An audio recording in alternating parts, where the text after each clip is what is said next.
Hi எல்லோரும் நல்லா இருக்கீங்களா? நான் இன்றைக்கி ரொம்ப நல்லா இருக்கேன். இன்றைக்கி வந்துட்டு ஒரு வீக்கெண்ட். நான் எப்படி மீல் ப்ரிப் பண்ணுவேன் அப்படிங்கிறத உங்கள் கூட ஷேர் பண்ணிக்க போகிறேன். வாங்க வீடியோக்குள்ளே போகலாம். அதுக்கு ஃபர்ஸ்ட் வந்துட்டு கஞ்சி பவுடர் தான் ரெடி பண்ணிக்க போகிறேன். என் பையனுக்கு நட்ஸ் அலர்ஜி இருக்குது. நட்ஸ் அலர்ஜினா ஒன்றும் இல்லை, நட்ஸ் கொடுத்தா அவனுக்கு வந்துட்டு ஸ்கின்னெல்லாம் இரிட்டேஷன் ஆகி ஒரு மாதிரி ரெட் ஆகிடும். அதனால் வந்துட்டு நட்ஸ் நான் கொடுக்க மாட்டேன். அதில் பதில் வந்துட்டு ஆனால் எனக்கு கொஞ்சம் ஹெல்த்தியாக ஏதாச்சும் கொடுக்கணும் அப்படின்னும் போது நான் இந்த கஞ்சி தான் வந்துட்டு ட்ரை பண்ணிகிட்ருக்கேன். ரீசெண்ட் டைம் ட்ரை பண்ணேன், எனக்கு ரொம்ப பிடிச்சிருந்துச்சு.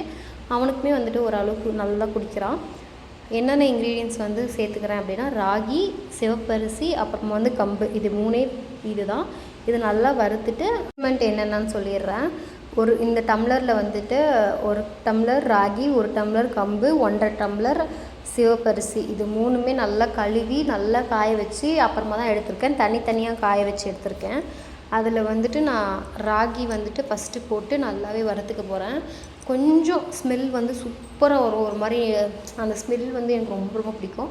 அந்த மாதிரி ஒரு சின்ன ஸ்மெல் வரும். அந்த மாதிரி வர வரைக்கும் நீங்கள் வந்து வறுத்துக்கலாம். ஏன்னா இது வந்து கலர் தெரியாது, விட்டிங்கன்னா நல்லா தீஞ்சு போயிடும். அதனால் வந்துட்டு லைட்டாக அந்த ஒரு பொரியிற மாதிரி சவுண்ட் கேட்கும், கடுகு பொரியிற மாதிரி சவுண்ட் கேட்கும். அது வரைக்கும் வறுத்துட்டு எடுத்து நீங்கள் வந்துட்டு வேறு டப்பாவில் வந்து ஒரு பிளேட்டில் வந்து நீங்கள் வந்து ட்ரான்ஸ்ஃபர் பண்ணிக்கோங்க. அதுக்கப்புறமா வந்துட்டு கம்புமே வந்து சேம் அதே மாதிரி தான் வறுத்து எடுத்துட்டு, அப்புறமா சிவப்பரிசி இதுவுமே வந்துட்டு நல்லா வறுத்து எடுத்துக்க போகிறேன். லைட்டாக இதெல்லாம் கலர் தெரியாது நம்மளுக்கு, அந்த ஸ்மெல் வந்து நல்லா பட்டுன்னு புரியும். அந்த அளவுக்கு வந்துட்டு நீங்கள் நல்லா வறுத்து எடுத்துக்கிட்டிங்கனாலே போதும். இது மூணுமே போட்டு மிக்ஸ் பண்ணிக்க போகிறேன். இதுவே மீன்வேல் எல்லாமே வறுத்து எடுத்தாச்சு அப்படிங்கிறதுனால நல்லா மிக்ஸ் பண்ணிவிட்டு மூணுமே கொட்டி நல்லா மிக்ஸ் பண்ணி தட்டில் போட்டு நல்லா ஆற வச்சுக்கணும். நல்லா மிக்ஸ் பண்ணிக்கோங்க. அப்போ தான் வந்துட்டு சூடெல்லாம் நல்லா ஈவனாக வந்துட்டு ஆறும். நீங்கள் டக்குன்னு அரைக்கிறீங்க அப்படின்னா கண்டிப்பாக சூடு பின்னாடி தான் அரைக்கணும், இல்லைன்னா ஒரு மாதிரி கட்டியாக ஆகிடும். நல்லா ஆற வச்சுட்டு ஒரு 2 பிளேட்டில் போட்டு நல்லா ஆற வச்சுட்டு அதுக்கப்புறமா வந்துட்டு நான் நல்லா பவுடரில் வந்துட்டு அரைச்சி எடுத்துக்க போகிறேன். உங்களுக்கு வேணும்னா நீங்கள் லைட்டாக குறப்பாக கூட அரைச்சிக்கலாம். பட் நான் வந்துட்டு குழந்தைங்களுக்கு தரேன் அப்படிங்கிறதுனால நல்லாவே ஸ்மூத்தாகவே அரைச்சிக்கிறேன். கூடவே வந்துட்டு ஒரு சட்னி ப்ரீமிக்ஸ் தான் ரெடி பண்ணிக்க போகிறேன்.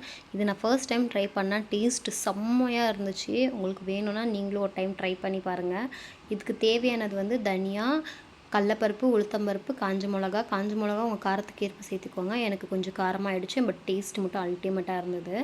இது கூட வந்துட்டு நான் எல்லாத்தையும் போட்டு ஆயிலில் ஃப்ரை பண்ணிக்கிறேன். உங்களுக்கு ஆயில் வேணாம் அப்படின்னா நீங்கள் ட்ரையாகவே ஃப்ரை பண்ணி எடுத்துக்கலாம். நான் கொஞ்சோண்டு ஆயில் போட்டு நல்லா ஃப்ரை பண்ணி எடுத்துக்க போகிறேன். ஃபஸ்ட்டு கடலப்பருப்பு, உளுத்தம்பருப்பு போட்டு ஃப்ரை பண்ணிக்கிறேன்.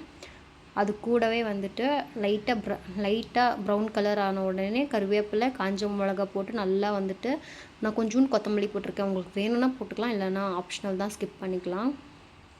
போட்டுட்டு நல்லா வதக்கிட்டு அது கூட வந்துட்டு நல்லா வேர்க்கடலை போட்டு நல்லா வறுத்து எடுத்துக்க போகிறேன்.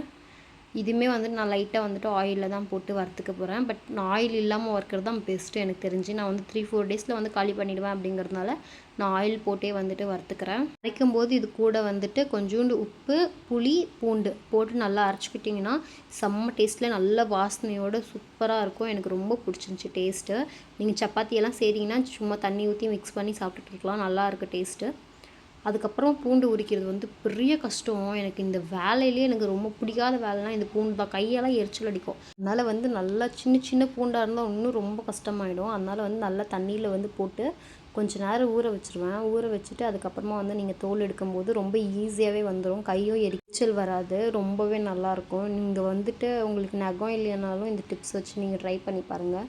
சீக்கிரமாகவே உரிச்சிடலாம். பட் இதை ஊற வைக்கிறீங்க அப்படின்னா கொஞ்சம் சீக்கிரமாக வந்துட்டு உரிச்சு எடுத்துடுற மாதிரி இருக்கும். உரிச்சு எடுத்துகிட்டு கொஞ்சம் நேரம் வந்து தண்ணி இல்லாமல் ட்ரை பண்ணுற மாதிரி இருக்கும். இல்லைன்னா செடி மாதிரி வந்துடுது. இன்றைக்கி மார்க்கெட்டில் போயிட்டு காயெல்லாம் வாங்கிட்டு மீன்வேல் அந்த சட்னி பவுடரை அரைச்சி நான் வந்துட்டு சைடில் வச்சுக்கிட்டேன். உங்களுக்கு வேணும்னா நீங்கள் ஃபைன் பேஸ்ட்டாக அரைச்சிக்கலாம். பட் நான் வந்துட்டு கொஞ்சம் தண்ணி ஊற்றி எப்போ வேணுமோ அப்போ அரைச்சிக்கலாம் அப்படின்னு சொல்லி அப்படியே எடுத்து வச்சுருக்கேன் கொஞ்சம் குறப்பாக. இதை வந்துட்டு மார்க்கெட்டில் போய் காய் வாங்கிட்டு வந்து இதுதான் மெயின் திங்கே எனக்கு இந்த மீல் ப்ரிப்ரேஷனில். காய் வந்துட்டு சார்ட் அவுட் பண்ணி வச்சிட்டேன்னா போதும். எல்லா ஹவுஸ் ஒய்ஃப்க்கும் சமைக்கிறது பிரச்சனையே கிடையாது. பட் என்ன சமைக்கிறோம் அப்படின்னு யோசிக்கிறது தான் பெரிய கஷ்டமே. அதனால் வந்துட்டு நான் என்ன சொல்லுவேன் அப்படின்னா, நீங்கள் வந்துட்டு வாரத்துக்கு ஒரு நாள் மீல் ப்ரிப் பண்ணிவிடுங்க. நான் எப்படி வாங்குவேன் அப்படின்னா, நிறைய பேர் வந்து என்ன சொன்னாங்கன்னா, நீங்கள் வந்து எழுதி வச்சுட்டு போயிடுங்க. நீங்கள் என்னென்ன சமைக்கிறீங்களோ அதை வந்து எழுதி வச்சுட்டு போயிட்டு, உங்களுக்கு எப்படி வேணுமோ அப்படி வாங்கிக்கோங்க அந்த மாதிரி சொன்னாங்க. நான் அப்படிலாம் வாங்க மாட்டேன். நான் வந்துட்டு மார்க்கெட் போய் அந்த சீசனுக்கு என்ன காய் கம்மியாக இருக்கோ, நம்மளுக்கு பிடிச்ச மாதிரி இருக்கோ அந்த மாதிரி பார்த்து வாங்கிப்பேன். இதுதான் வந்து எனக்கு தெரிஞ்ச பெஸ்ட்டு. நீங்கள் வந்துட்டு இப்போது பீன்ஸ் வந்துட்டு கரெக்டாக ரேட் ஜாஸ்தியாக இருக்கும். நீங்கள் அன்றைக்கி போயிட்டு பீன்ஸ் வாங்கும்போது ஒரு கிலோவே ₹100 இருக்கும். அந்த மாதிரி வாங்குற பதில் நீங்கள் வந்துட்டு அதுக்கு பதிலாக வந்துட்டு வேறு ஏதாச்சும் காய் வாங்கி சாப்பிட்டுக்கலாம். அதே நியூட்ரிஷன் அதே இது தான் கிடைக்க போகுது. அதனால் வந்துட்டு நான் காய் கடைக்கு போயிட்டு அங்கே வந்துட்டு என்னென்ன காய் கிடைக்குதோ அதெல்லாம் வாங்கிட்டு வந்துட்டு நான் வந்துட்டு என்னோடய பட்ஜெட்டில் வாங்கிட்டு நான் வந்து அதெல்லாம் செப்பரேட் பண்ணி வச்சுருவேன். செப்பரேட் பண்ணி வச்சுட்டு ஒரு பென்னு ஒரு பேப்பரை வச்சு நான் என்னென்ன சமைக்க போகிறேன் அப்படின்னு சொல்லிவிட்டு இந்த டேட்டுக்கு இன்னும் சமைப்பேன் அப்படிங்கிறத எழுத மாட்டேன். பட் 1 வீக்குக்கு நான் என்னென்னலாம் சமைப்பேன் அப்படிங்கிறத எழுதி வச்சுப்பேன். இப்போ வந்து எனக்கு ஈஸியாகவும் இருக்கும், என் பட்ஜெட்லேயுமே இருக்கும். நான் வந்து லஞ்ச் பாக்ஸ்க்கு என்ன பண்ண போகிறேன், எங்களுக்கு என்ன பண்ண போகிறேன். மோஸ்ட்டாக வந்துட்டு எங்களுக்கு பண்ணுறதே வந்து தான் நான் வந்து லஞ்ச் பாக்ஸ் கொஞ்சம் டிஃப்ரென்ஸாக பண்ணி கொடுப்பேன். ஏன்னா வந்து என் பையன் வந்து காரம் சாப்பிட மாட்டான். பட் நாங்கள் கொஞ்சம் காரம் சாப்பிடுவோம் அப்படிங்கிறதுனால வந்துட்டு அப்படி வந்து தான் பிளான் பண்ணி வாங்குவேன். நீங்கள் வந்துட்டு செப்பரேட் பண்ணும்போதே நல்லா கழுவி நல்லா காய வச்சுருங்க. அப்போ தான் வந்துட்டு நீங்கள் கட் பண்ணி வைக்கும்போது ரொம்பவே வந்து ஃப்ரெஷ்ஷாக இருக்கும். இல்லைன்னா வந்துட்டு அவ்வளோ ஃப்ரெஷ்ஷாலாம் இருக்காது. நீங்கள் வந்து ஏன்னா மார்க்கெட்லேருந்து வாங்கிட்டு வரோம் இல்லையா, கண்டிப்பாக வந்து கழுவி எடுக்கிறது வந்து மஸ்ட் ஹேவ். நீங்கள் வந்துட்டு கட் பண்ணிவிட்டு அதுக்கப்புறமும் கழுவுனீங்கனாலும் என்ன பிரச்சனை கிடையாது. நீங்கள் வந்து ஸ்டோர் பண்ணிவிட்டு நீங்கள் எடுத்து கழுவிட்டு அதுக்கப்புறமா வந்துட்டு ஸ்டோர் பண்ணிக்கலாம். பட் நான் கேரட் பீட்ரூட்டெல்லாம் துருவி வைக்க போகிறேன் அப்படிங்கிறதுனால வந்துட்டு ஃபஸ்ட்டே கழுவி அதுக்கப்புறமா எடுத்து வச்சுக்க போகிறேன். இஞ்சிக்கு வந்துட்டு ஒரு குட்டி டிப்ஸ் சொல்கிறேன் பாருங்கள். நல்லா உடச்சி வச்சுருங்க. இஞ்சி நல்லா உடச்சி வச்சுட்டு அதுக்கப்புறமா வந்துட்டு ஒரு அரை மணி நேரம் தண்ணியில் போட்டு நல்லா ஊற வச்சுருங்க. நான் அந்த எப்படி ஊற வைக்கிறேன் அப்படிங்கிறது காமிக்கிறேன்.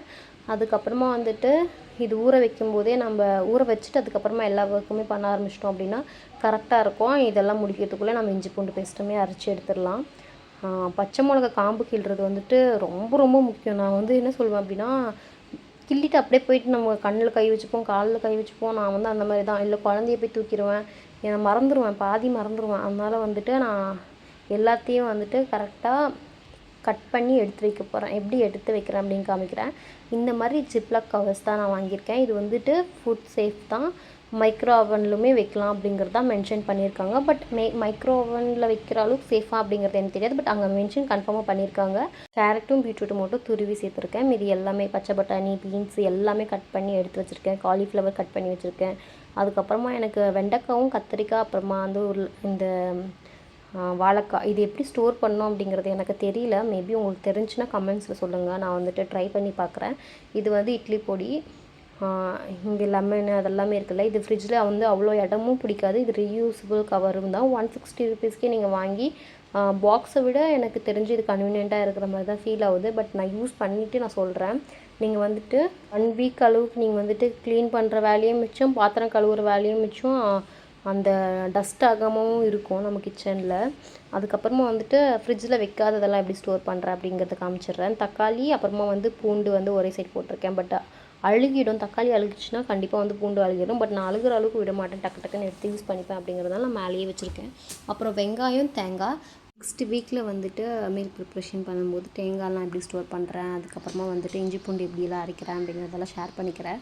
ஹோப் இந்த வீடியோ உங்களுக்கு இந்த வீக்குக்கான மீல் பிளான் வந்துட்டு நான் உங்க கூட ஷேர் பண்ணிக்கிறதுல எனக்கும் ஹாப்பி. நீங்களும் ட்ரை பண்ணி பாருங்கள், உங்களுக்குமே யூஸ்ஃபுல்லாக இருக்கும் நான் நம்புகிறேன். தேங்க்ஸ் ஃபார் வாட்சிங். Please subscribe me. உங்களுக்கு பிடிச்சிருந்துச்சுன்னா கண்டிப்பாக கமெண்ட்ஸில் சொல்லுங்கள். எனக்கு பெரிய பெரிய ஹெல்ப்பாக இருக்கும். தேங்க்ஸ் ஃபார் வாட்சிங்.